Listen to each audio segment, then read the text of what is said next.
नमस्कार आप सभी को, मेरा नाम है अशोकवीर यादव एडवोकेट और मैं आप सभी के लिए लीगल एडवाइस वीडियोस अपलोड करता हूं, जो कि आप सब लोग उसको लाइक करते हैं, पसंद करते हैं, शेयर करते हैं, सब्सक्राइब भी करते हैं। और आप तक नहीं किया है तुरंत करिएगा, ताकि दूसरे लोग भी इस जानकारी को समझ सकें और जो केस सेक्शन 498A का उसके ऊपर किया हुआ पति के ऊपर, वो शायद इन सब चीज़ों से बाहर निकल सके। एक हमारे ही सब्सक्राइबर हैं, तो उन्होंने एक सवाल पूछा है कि सर सेक्शन 498A की जो केस है उसमें मैक्सिमम पनिशमेंट कितना हो सकता है, मतलब कि ज़्यादा से ज़्यादा इंसान के जो पनिशमेंट है यानी कि सज़ा है वो कितनी हो सकती है। क्योंकि उनकी पत्नी ने जो है वो उनके ऊपर सेक्शन 498 का केस जो है वो अभी फिलहाल किया है, और केस करने के बाद इंसान की जो मेंटल स्थिति जो हो जाती है ना, वो बहुत ज़्यादा कहते हैं ना भयानक हो जाती है। सोचता है इंसान कि मैं अब क्या करूं, कैसे बचूं। उसको हर समय ये डर रहता है कि शायद पुलिस मुझे गिरफ्तार ना कर ले। कोर्ट में जाता है तो जिन जिन लोगों ने पता नहीं होता है कि वाकई कोर्ट में क्या किस तरह की प्रोसीडिंग होती है, तो उनको डर भी बहुत लगता है। और ये जो चीज़ें हैं वो उन्हीं लोगों के साथ में ज़्यादा होती हैं जिनको आज तक कोई ऐसी प्रक्रिया पता ही नहीं है कि उनके साथ में क्या अब आगे फर्दर स्टेप लेना है, क्या कोर्ट उनके अगेंस्ट कुछ कार्रवाई कर सकता है, कितनी सजा कर सकता है। तो मैं आज इसी प्रश्न के बारे में आपसे कुछ बात करूंगा, और बहुत सारी चीज़ें हैं जो मैं आपको बता पाऊंगा, क्योंकि इसके बाद जो है वो बहुत ज़्यादा लोग हो सकता है कि अपने मेंटल जो स्ट्रेस है उससे रिलीज़ कर सकें, उसको छोड़ सकें, कि वाकई अब जो है वो एक राहत की सांस ले सकें।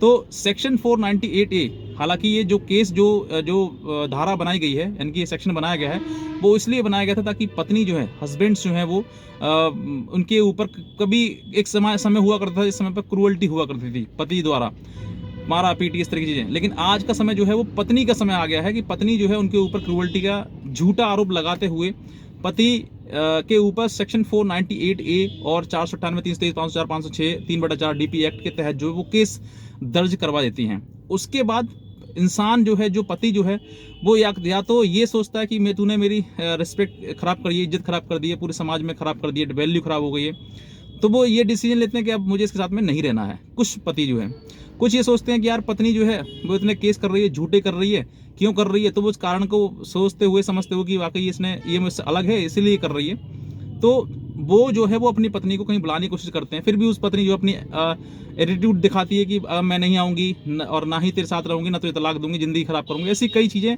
हालांकि मैं इन सब चीज़ों वीडियो भी बना चुका हूँ और ये सब चीज़ें सामने आती हैं।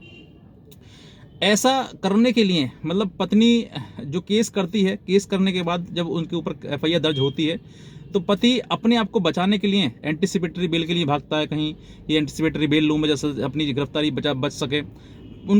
उसका तो पति के परिवार वाले भी भागते हैं कि एंटीसिपेटरी बेल ली जाए बचने के लिए। तो ये जो सब कुछ होता है, ये पूरी प्रक्रिया मतलब सेक्शन 498A का जो FIR है उससे बचने के लिए होता है। हालांकि ऐसी ही एक घटना जो है वो एक हमारे सब्सक्राइबर हैं जिनकी शादी जो है अभी कुछ समय पहले ही हुई है, और शादी होने के उपरांत कुछ इन दोनों बीच में अनबन हुई, और अनबन करते हुए जो है पत्नी अपने मायके जाके बैठ गई। मायके जाके बैठने के बाद उसने कई बार उसको फ़ोन का कॉल ट्राई किया, लेकिन फ़ोन पर जो है उसने कोई जवाब उसको नहीं दिया। और बात करें तो मतलब उसके घर वाले बात करते, लेकिन पत्नी उससे बात नहीं करती।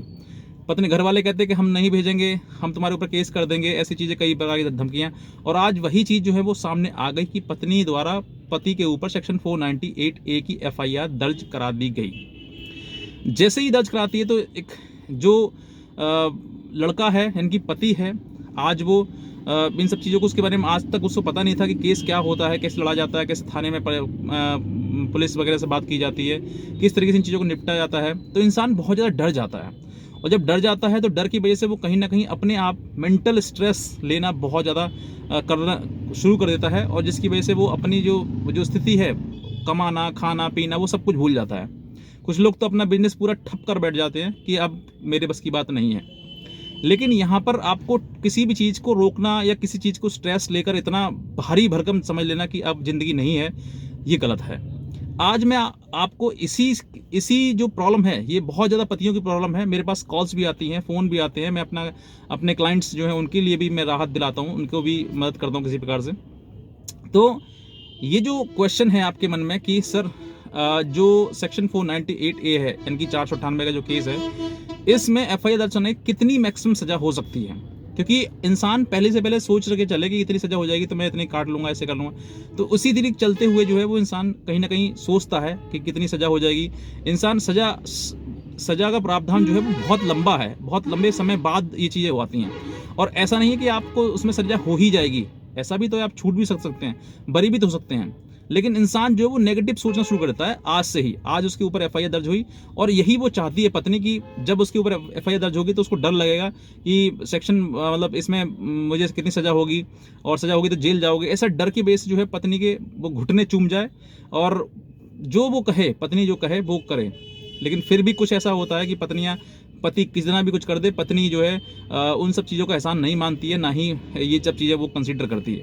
लेकिन बहरहाल सेक्शन 498A का जो केस, जो धारा बनाई गई थी, वो इसलिए बनाई गई थी कि ताकि क्रूअल्टी पत्नियों पर या पति के परिवार या पति के रिश्तेदारों द्वारा ना किए जाए। लेकिन आज का समय जो है वो जस्ट अपोजिट हो चुका है और पत्नी ही पति के ऊपर सेक्शन 498A केस दर्ज कराकर उसके ऊपर क्रूअल्टी करती है।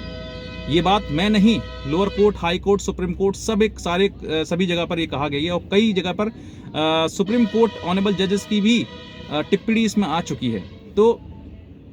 तो सेक्शन 498A मैंने बताया कि पत्नी को सेफ करने के लिए, महिलाओं को सेफ करने के लिए बनाया गया था। लेकिन इसका दुरुपयोग करते हुए बहुत ज़्यादा चीज़ें बिगड़ चुकी हैं और काफ़ी लोग जो है, जो महिलाएं हैं, वाकई इनके साथ में रियलिटी में क्रूअल्टी होती है, उनको भी न्याय नहीं मिल पाता है। तो सेक्शन 498A में जो बात करते हैं पनिशमेंट की, तो पनिशमेंट सेक्शन 498A में मैक्सिमम पनिशमेंट जो है वो 3 इयर्स है, 3 साल। 3 साल का पनिशमेंट मैक्सिमम है। लेकिन कभी भी आपने देखा होगा कि क्रूअल्टी या आधार पर या किसी पर भी मैक्सिमम पनिशमेंट नहीं होता है। पनिशमेंट कम से कम ही होता है। मैक्सिमम पनिशमेंट का मतलब तभी होगा जब जो आपके ऊपर एलिगेशन लगाए गए हैं मारपीट का, दहेज मांगने का, उन सभी एलिगेशंस को आप कबूल कर रहे हैं, यानी कि आप कंसेंट दे दें उसमें कि हाँ वाकई मैंने किया है, तब जाकर ये 3 इयर्स पनिशमेंट आपको मिल सकता है। अदरवाइज बहुत ही रेयर केसेस में ऐसा होता है जो कि सेक्शन 498A की जो क्रूअल्टी है पत्नी द्वारा प्रूफ हो पाती है। ज़्यादातर केसेस जो है वो सिर्फ और सिर्फ झूठे के आधार पर होते हैं और लास्ट में पति और पति का परिवार, फैमिली जो भी है, वो सभी रिलीज कर दिए जाते हैं, बरी कर दिए जाते हैं उससे। तो ये आपको समझना है। और उससे पहले भी आपको बहुत ज़्यादा मतलब आपको भी समय दिया जाएगा कि जो प्रोसीजर है उसमें जब सजा होने से पहले आपको 3 से 13 बनती है। 313 मतलब कि इसमें आपसे पूछा जाता है कि आपके साथ में आपने जो आपके ऊपर एलिगेशन लगाया गया है, क्या ये सही है? तो आप 100% मना ही कर देंगे कि मैंने ऐसा कुछ नहीं किया है, मेरा ऐसा कोई मतलब इंटेंशन नहीं है और ये झूठा फंसाया गया है। तो जब आप मना कर देंगे, आप बाकी जो भी आपका स्टेटमेंट है या फिर कोई भी एविडेंस है आप बता देंगे और लास्ट में जो है उसमें एक बहस होगी, उसके बाद जजमेंट हो जाएगा। इसके बाद ही आपको बरी कर दिया जाएगा। ये एक प्रोसीजर है। तो मैंने आपको बताया कि सेक्शन 498 में जो है मैक्सिमम पनिशमेंट 3 इयर्स है और ये अब जो है बेल मिलने में बहुत आसानी हो गई है, क्योंकि परिवार जो है, पत्नी जो वो कहीं ना कहीं इसका दुरुपयोग कर रही है। इसके बेसिस चलते हुए lower court, high court, advocates, जजेस, पुलिस, सबको पता है कि कहीं ना कहीं अपनी जो गुस्सा है, भड़ास है, उसको निकालने के लिए पत्नी जो है सेक्शन 498 केस जो करती हैं।